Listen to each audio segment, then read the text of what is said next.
புதுவை உலா நேயர்களுக்கு என் அன்பான வணக்கம். நான் உங்கள் கல்லாவிசு, புதுச்சேரியிலிருந்து. ஒரு உண்மை கதை. ஒரு கணவன் மனைவி. கணவன் மீன் வியாபாரம் செஞ்சிட்ருக்கிறாரு. மீன் ஆட்டோவில் நிறைய எடுத்துகிட்டு வந்துட்டு அதை ஹோல்சேல்லையும் ரீட்டெயில்லையும் அவர் விற்றுக்கிட்டுருக்கிறாரு. இவங்களுக்கு 16 வயதில் ஒரு மகள் இருக்கிறார்.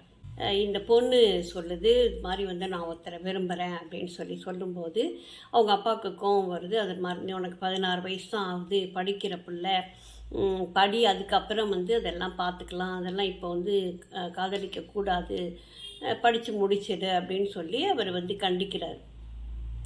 கண்டித்தோடனே இந்த பொண்ணு அப்பாவுக்கு தெரியாமல் இதை லவ் பண்ண ஆரம்பிக்குது. மணிக்கெலாம் தினம் எழுந்திரிச்சு போய் மீன் வாங்கிட்டு வருவார். அது மாதிரி ஒரு நாள் போயிட்டு மீன் வாங்கிட்டு வரும்போது பின்னாடி ஒரு வேன் வேகமாக வருது.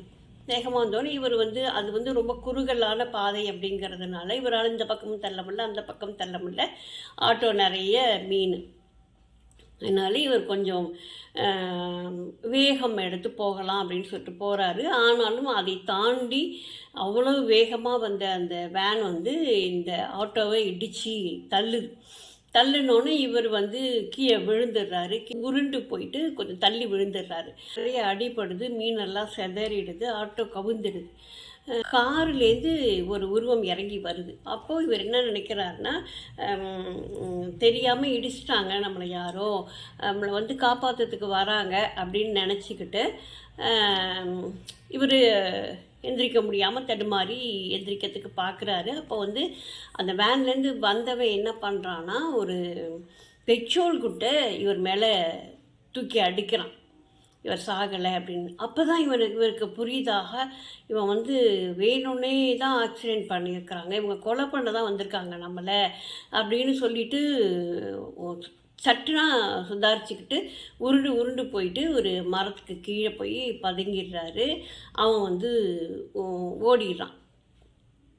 அதுக்கப்புறம் விடிய காலம் வரைக்கும் அங்கேயே பதுங்கி இருந்துட்டு அதுக்கப்புறம் மெதுவாக எழுந்திரிச்சு வீட்டுக்கு வராரு. வீட்டுக்கு வந்தோடனே மனைவி பதறாங்க, என்னாச்சு, எப்படி ஆச்சு இந்த மாதிரி அப்படின்னு சொல்லி அப்புறம் மருத்துவமனைக்கு போயிட்டு வீட்டில் ரெஸ்ட் எடுக்கிறாரு. ரெஸ்ட் எடுக்கும்போது இவரை பார்க்கறதுக்குன்னு சொல்லிட்டு இவங்க உறவுக்காரவங்கெல்லாம் வராங்க. இந்த மாதிரி ஆக்சிடெண்ட் ஆகிடுச்சுன்னு செய்தி பரவுது. பார்க்கறதுக்கு நிறைய உறவுக்காரங்கள் வராங்க. அப்போ தான் இவனுக்கே ஆச்சரியமாக இருக்குது, பரவாயில்லையே நமக்கு இவ்வளோ பேர் இருக்காங்களா அப்படின்னு சொல்லி எல்லோரும் விசாரிச்சுட்டு போகிறாங்க, இருக்கிறாங்க. அவங்க வராங்க. அவங்க பார்த்து ஒரு நாள் முழுவதும் அவங்க கூடவே இருக்கிறாங்க. இருந்துட்டு கிளம்பி போகிறாங்க, பார்த்துக்கம்மா நல்லபடியாக அப்படின்னு சொல்லிட்டு. சரி அப்படின்னு சொல்லிட்டு அந்த பொண்ணும் சொல்லுது. ஒரு 4-5 நாள் கழித்து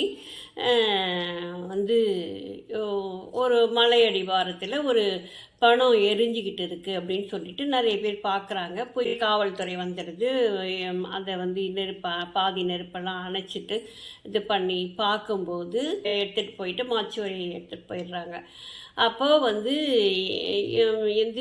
எல்லாரும் எங்கள் வீட்டில் இருந்த இவரை காணுமே அப்படின்னு சொல்லி சொந்தக்காரவங்களாம் பார்க்கும்போது இவங்க என்ன சொல்கிறாங்கன்னா, அன்றைக்கி எந்திரிச்சு வியாபாரத்துக்கு போனார், இன்னும் வரல, என்ன ஆனதுன்னு தெரியல அப்படின்னு சொல்லிட்டு இவங்க பேசிக்கிட்டு இருக்கிறாங்க.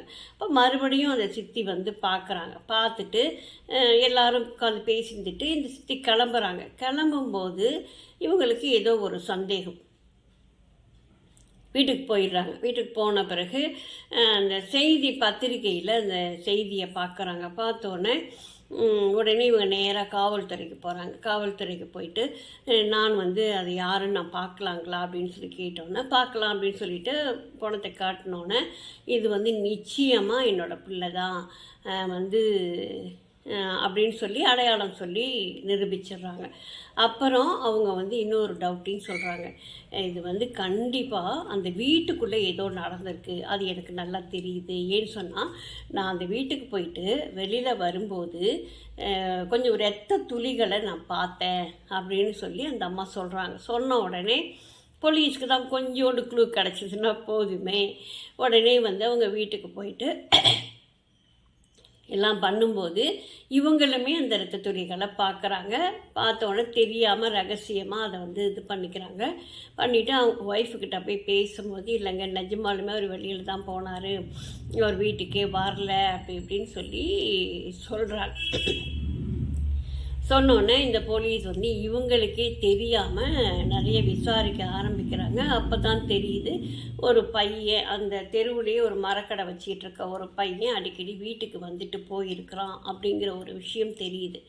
அப்போது சொந்தக்காரவங்க எல்லாருக்குமே இந்த விஷயம் தெரியுது. அவங்க எல்லாரும் அப்பாக்கிட்டையும் சொல்லியிருக்காங்க, அந்த பொண்ணு லவ் பண்ணுற பையன் அவன் அடிக்கடி வந்து வீட்டுக்கு வந்துட்டு போகிறான், நீ கொஞ்சம் பார்த்து இது பண்ண அப்படின்னு சொல்லவும், இவங்க எல்லாருமே வந்து பொண்ணு விரும்புகிற பையன் அடிக்கடி வீட்டுக்கு வந்துட்டு போகிறான் அப்படிங்கிற இதில் இருக்குது. அப்போ அவனை வந்து பிடிச்சி அரெஸ்ட் பண்ணி அவனை விசாரிக்க போது தான் தெரியுது, அவன் பொண்ணை மட்டும் லவ் பண்ணலை, அவங்க அம்மாவையும் விரும்பி முதல்ல வந்து அவங்க அம்மா கூட தான் அவன் வந்து ரிலேஷன்ஷிப் வச்சுக்கிறான். என்னன்னு பார்த்தா இவர் காலங்காட்டியும் வெளியில் போயிடுறாரு. மீனை எடுத்துகிட்டு போயிட்டு மார்க்கெட்டில் போய் விற்று முடிச்சுட்டு வீட்டுக்கு இவர் வர்றதுக்கே மத்தியானத்துக்கு மேலே ஆகிடுது. வந்து சாப்பிட்டுட்டும் மறுபடியும் உடனே கடைக்கு வியாபாரத்துக்கு போயிடுறாரு. ராத்திரி 9 மணி 10 மணி ஆகிடுது இவர் வர்றதுக்கு. ஒரு அப்போ வந்து ஆட்டோவையும் இவர் வாடகைக்கும் விடுறாரு மத்தியானத்துக்கு மேலே. அந்த ஆட்டோ வாடகைக்கு வேணும்னு சொல்லிவிட்டு இவன் வந்து வாடகைக்கெலாம் எடுத்துகிட்டு போகிறான். அப்போ வந்து இவங்க 2 பேருக்குள்ளே பழக்கமாகிடுது. அதுக்கப்புறம் வந்து இவன் இல்லாத நேரமாக பார்த்து அவன் வீட்டுக்கு வர்றது போகிறது இப்படியே இருக்கவும், பொண்ணையும் விரும்புகிறாங்கிறது வந்து இந்த அம்மாவுக்கும் தெரியுது.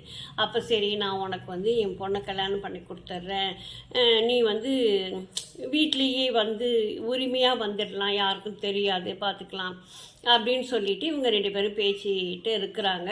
இப்போ எதேச்சியா ஒரு நாள் இவர் வந்து இவங்க 2 பேரும் வீட்டில் தனிமையில் இருக்கும்போது அவர் வந்துடுறாரு,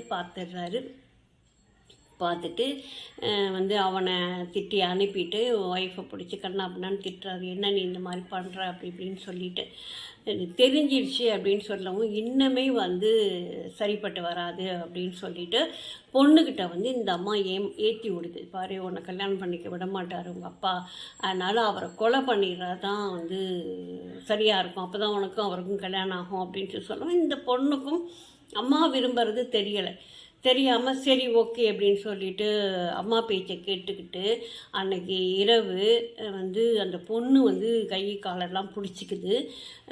இவனை வரவழைச்சி இரும்பு ராடால் தலையில் ஓங்கி ஒரே அடி. அவன் வந்து அப்பயே இறந்துடுறான். இறந்துட்டானா இல்லையான்னு தெரியாமல் மறுபடியும் கழுத்தெல்லாம் பிடிச்சி நெரிச்சு ஒரு வழி பண்ணி சாக்கு மூட்டையில் போட்டு கட்டி கொண்டுட்டு போயிட்டு எரிச்சிடுறாங்க. அப்போது இவங்க சாக்கு மூட்டையில் போட்டு கட்டி இவங்க தூக்கிட்டு போகும்போது அந்த படிக்கிட்ட ஒரு 2 3 ரத்த துளி வீழுது. அது இவங்களும் கவனிக்கவே இல்லை. அந்த இரத்த துளிகள் தான் வந்து இவங்களை காட்டி கொடுக்குது. இது வந்து உண்மையாக நடந்தது, இந்த கதையெல்லாம் இல்லை. இதை கேள்விப்படும்போது இந்த உலகம் எதை நோக்கி போய்கிட்டு இருக்குது அப்படிங்கிறது கண்டிப்பாக புரியலை. காதலிக்கிறான்னு தெரிஞ்சுமே அவனை வந்து இவங்க பயன்படுத்திக்கிறது அப்படிங்கிறது அதை விட கொடுமையான விஷயம். அதை தாண்டி மகளையும் பயன்படுத்தி கணவரை கொலை செய்யறதுக்கு தூண்டி விட்டு 2 பேரும் சேர்ந்து கொலை பண்ணி, ஐயோ உலகம் எங்கே போய்கிட்டு இருக்குன்னு தெரியலங்க. என்ன சொல்கிறது அப்படிங்கிறதும் புரியல. எல்லாம் நம்ம சரி அப்படின்னு நினச்சோமோ அதெல்லாம் இன்றைக்கு தவறாகி கொண்டிருக்கிறது.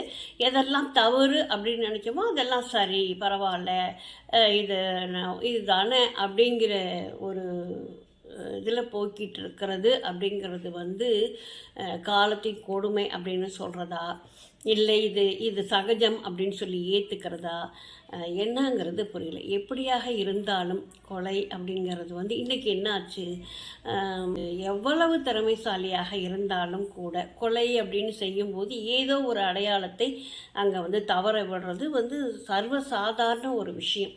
அது வந்து அவங்களுக்கே தெரியாமல் அது நடக்கும். அப்போ வந்து காவல்துறையில் மாட்டிக்கிட்டு இப்போ இந்த பொண்ணும் 3 பேரும் கம்பி எண்ணுறாங்க. இதெல்லாம் வந்து என்னத்தை நீங்கள் நினச்சதை அடைய முடிஞ்சுது? ஒன்றுமே இல்லை இல்லையா? வாழ்க்கை அப்படிங்கிறது இதையெல்லாம் தாண்டின ஒரு விஷயம்.